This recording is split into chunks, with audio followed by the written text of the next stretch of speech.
Good morning, family. I pray everybody is doing well. It's been a long morning. It's been a good morning. I've been studying, and one thing that I am understanding is that sometimes the things that we want in life are not what's best for us, and we have a hard time accepting that.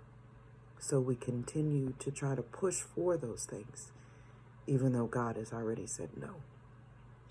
And I'm accepting those things in my life. And I ask you to do the same thing. To understand that God sees the big picture. He knows everything.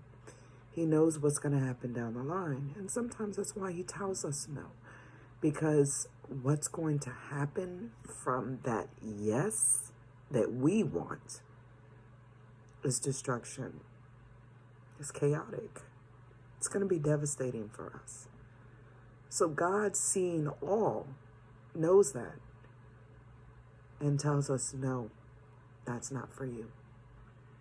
And when you keep pushing for something that God has said no to, you wind up hurting yourself.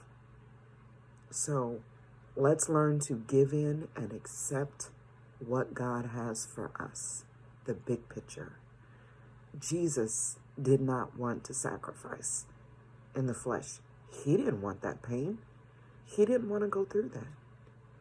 But the last thing he said was, not my will, but your will be done. And we need to learn to say the same thing to the Father. Not my will, but your will be done. Because in doing that, we will have a better life. And that's why Jesus came, to give us life in abundance. There is so much for us to have. There is so much for us to do.